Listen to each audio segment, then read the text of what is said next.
السلام علیکم ورحمۃ اللہ وبرکاتہ۔ اعوذ باللہ من الشیطان الرجیم، بسم اللہ الرحمن الرحیم۔ اللہم صلی وسلم علی نبینا محمد صلی اللہ تعالی علیہ وآلہ وسلم۔ عزیزان من، انشاءاللہ بإذن اللہ آج ہم سورۃ الشمس کا بقیہ پڑھیں گے۔ گزشتہ سبق کے اندر جو کچھ ہم نے پڑھا اس کا خلاصہ دیکھ لیتے ہیں۔ مفسرین کرام کی دو رائے ہیں کہ اس سورہ مبارکہ کے اندر جو مضمون بیان کیا گیا ہے اس کے لیے رب العالمین نے 11 قسمیں کھائیں، اور بعض مفسرین کا خیال ہے کہ 11 نہیں 7 قسمیں کھائیں ہیں، مگر یہ بات مبنی بر حقیقت ہے کہ قرآن کریم میں اس سے زیادہ کسی اور مضمون کو سمجھانے کے لیے اتنی قسمیں نہیں اٹھائی گئیں۔ ان قسموں کی تفصیل بھی ہم نے پڑھی، اور اس کے ساتھ ہم نے انسان کی فطرت میں تقوی اور فجور کی آمیزش کو بھی پڑھا۔ عزیزان من، اللہ رب العالمین ہمارے خالق ہیں، مالک ہیں، رازق ہیں۔ اللہ تعالیٰ نے انسان کو تمام مخلوقات میں سے افضل اور اشرف بنایا۔ انسان چاہتا ہے کہ وہ کامیاب ہو جائے، اللہ رب العالمین بھی چاہتے ہیں کہ میرا بندہ کامیاب ہو جائے۔ اپنے بندے کی کامیابی کے لیے اللہ رب العالمین نے ایک طرز زندگی کو، ایک لائف سٹائل کو پسند کیا ہے جسے دین کہا جاتا، اور اس طرز زندگی کو حضرت انسان تک پہنچانے کے لیے اللہ رب العالمین نے امام الانبیاء حضرت محمد صلی اللہ تعالی علیہ وآلہ وسلم کو مبعوث فرمایا، جنہوں نے اپنی زندگی کے اندر عملی طور پر ایک ایسا نمونہ رہتی دنیا کے انسانوں کے لیے چھوڑا ہے جس کے اوپر عمل کر کے انسان نہ صرف دنیا کے اندر کامیاب ہوگا بلکہ آخرت کی بھی کامیابیاں سمیٹے گا۔ پیارے نبی صلی اللہ تعالیٰ علیہ وآلہ وسلم کی زندگی کو فالو کرنا دونوں جہانوں کی کامیابی کا سبب ہے۔ اللہ رب العالمین نے اس سورہ مبارک کے اندر ارشاد فرمایا، قد افلح من زکاہا، بالتحقیق بلا شبہ فلاح پا گیا جس نے نفس کو پاک کیا، کفر سے، شرک سے، تکبر سے، حسد سے، بغض اور کینہ سے، اخلاق ذمیمہ سے۔ ایک عارف باللہ رحمہ اللہ تعالیٰ علیہ نے بہت خوبصورت بات ارشاد فرمائی۔ آپ نے فرمایا کہ نفس کی مثال سانپ کے جیسی ہے۔ سانپ جب چھوٹا ہوتا ہے تو اسے جوتے سے بھی مارا جا سکتا ہے، لاٹھی سے بھی مارا جا سکتا ہے، لیکن اگر اس کو اس وقت چھوڑ دیا جائے اور بعد ازاں وہ اژدہا بن جائے تو پھر اس کو کئی لوگ مل کر بھی نہیں مار سکتے، اس پر قابو نہیں پا سکتے۔ نفس امارہ کی اصلاح بہت مشکل ہے۔ امام راضی رحمہ اللہ تعالیٰ علیہ جیسے بزرگوں سے پوچھا گیا، حضرت دنیا میں سب سے مشکل چیز کون سی ہے اور سب سے آسان چیز کون سی ہے؟ تو آپ نے فرمایا کہ سب سے مشکل چیز ہے نفس انسانی کی اصلاح کرنا، اور سب سے آسان چیز ہے دوسروں پر تنقید کرنا، جو کہ ہمارا پسندیدہ مشغلہ ہے۔ اللہ تعالی ہماری رہنمائی فرمائے اور ہمارے لیے ہدایت کے رستوں کو آسان کرے۔ عزیزان من، تنقید اگر تعمیری ہو، اصلاح اگر مقصد ہو، تو پھر بھی مناسب اور موزوں الفاظ میں نصیحت کرنا چاہیے۔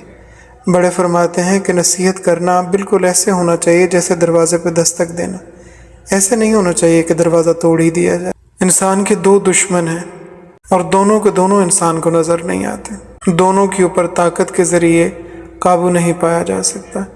ایک شیطان ہے اور ایک نفس۔ دونوں کے اوپر قابو پانے کے لیے انسان کو تقوی والی زندگی گزارنا پڑے گی، اللہ تعالیٰ سے مدد مانگنا پڑے گی۔ تیر تلوار کے ساتھ، پسٹل بندوق کے ساتھ اس کے اوپر قابو نہیں پایا جا سکتا، لہٰذا نفس امارہ کی اصلاح بہت ضروری ہے۔ اللہ رب العالمین ارشاد فرماتے ہیں، وَقَدْ خَابَ مَنْ دَسَّاهَا، اور تحقیق نامراد ہوا، ناکام ہوا جس نے نفس کو گناہ میں، معاصی میں چھپا دیا۔ دن کو بھی گناہ، رات کو بھی گناہ، اٹھتے بھی گناہ، بیٹھتے بھی گناہ، چلتے پھرتے گناہ کرنے والا نامراد ہوگا، ناکام ہوگا۔ اگر ہم اللہ تعالیٰ کی نافرمانی کریں گے تو اللہ تعالیٰ کی پکڑ سے نہیں بچ سکیں گے۔ اور اس پر آگے اللہ تعالیٰ نے ایک واقعہ بیان فرمایا ہے قوم سمود کا۔ اللہ رب العالمین ارشاد فرماتے ہیں، کذبت ثمود بطغواہا، قوم سمود نے اپنی سرکشی کی وجہ سے حق کو جھٹلایا، یہ قوم خیبر اور تبوک کے درمیان جو حصہ ہے وہاں پر آباد تھی۔ ان کی طرف اللہ تعالیٰ نے حضرت صالح علیہ السلام کو بطور پیغمبر مبعوث فرمایا۔ اللہ تعالیٰ کے پیغمبر نے ان کو توحید باری تعالیٰ کی دعوت دی۔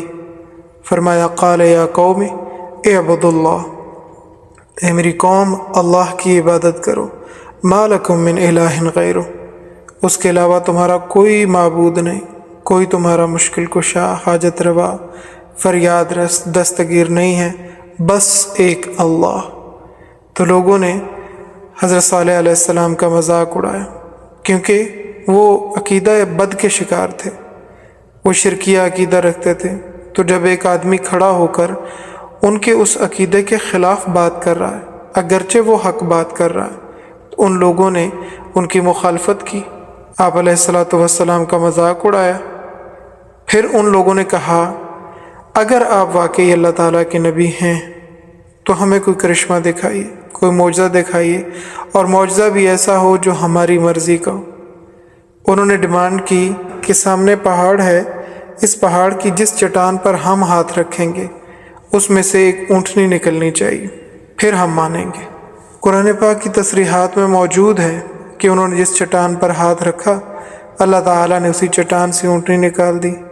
فرمایا میری قوم ھذہ ناقۃ اللہ لکم آیہ، یہ اللہ تعالیٰ کی اونٹنی ہے تمہارے لیے ایک خاص نشانی، فذروھا، بس اس کو چھوڑو، تاکل فی ارض اللہ، کھائے اللہ تعالیٰ کی زمین میں سے، ولا تمسوھا بسوء فیاخذکم عذاب علیم، اور برائی کے ساتھ اس کو نہ چھونا، بس تمہیں پکڑ لے گا اللہ تعالیٰ کا دردناک عذاب۔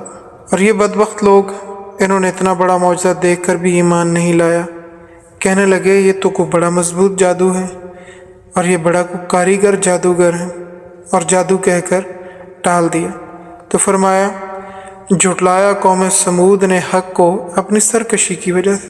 اذ انبعث اشقاها، جس وقت اٹھ کھڑا ہوا ان میں سے ایک بدبخت جس کا نام بعض جگہ پہ قدار اور بعض جگہ پہ قیدار آتا ہے، وہ 9 غنڈوں کا سردار تھا، 9 غنڈے اس کے ساتھ اور شامل تھے۔ سورہ نمل کے اندر آتا ہے وَكَانَ فِي الْمَدِينَةِ 9 رَهْطٍ يُفْسِدُونَ فِي الْأَرْضِ وَلَا يُصْلِحُونَ، اس شہر کے اندر 9 اور لوگ تھے جو فساد مچانے والے تھے اور اصلاح نہیں کرتے تھے۔ ان کا سردار، ان کا سرغنہ، یہ قیدار یا قدار جس کا نام آتا ہے، یہ ان کا سرغنہ، ان کا سردار تھا۔ انہوں نے مشورہ کیا کہ اللہ تعالیٰ کے پیغمبر صالح علیہ السلام کی اونٹنی کی ٹانگیں کاٹنی ہے پہلے، پھر اس کے ٹکڑے ٹکڑے کر دینے، پھر اس کے بعد صالح علیہ السلام اور ان کی اولاد کو قتل کرنا۔ رب العالمین نے فرمایا جس وقت کھڑا ہوا قوم سمود کا ایک بڑا بدبخت ترین انسان قدار، فقال لهم رسول اللہ، پس کہا ان کو اللہ تعالیٰ کے رسول یعنی صالح علیہ السلام نے، ناقۃ اللہ، اللہ تعالیٰ کی اونٹنی کا خیال رکھنا، اس کو تکلیف نہیں پہنچانا، وسقیاھا، اور اس کے جو پانی پینے کی باری ہے اس کے مطابق اس کو پانی پینے دینا، ایک دن تمہارا یعنی اہل سمود کا اور ایک دن اس کا ہے۔ فکذبوہ، پس انہوں نے جھٹلایا، ان لوگوں نے حضرت صالح علیہ السلام کی بات کا رد کیا، کہنے لگے آپ کون ہوتے ہیں یہ باریاں مقرر کرنے والے، ہم آپ کی باری مانتے ہیں تو اسے تو ہمارے جانور پیاسے رہ جاتے ہیں۔ فعقروھا، پس کاٹ دیں انہوں نے اونٹنی کی ٹانگیں۔ تو حضرت صالح علیہ السلام روتے ہوئے باہر تشریف لائے کہ اب قوم پر عذاب آنے والا ہے جو ٹلے گا نہیں۔ فدمدم علیہم ربہم بذنبہم، ان کے گناہوں کی وجہ سے ان کے اوپر ہلاکت ڈال دی گئی، پس الٹ دیا ان پر ان کے رب نے عذاب۔ فسواھا، یہ ایسا عذاب تھا جو سب پر برابر آیا، اس قوم کے عورتوں، اس قوم کے بچوں، بڑے بوڑھوں، سب کے اوپر آیا۔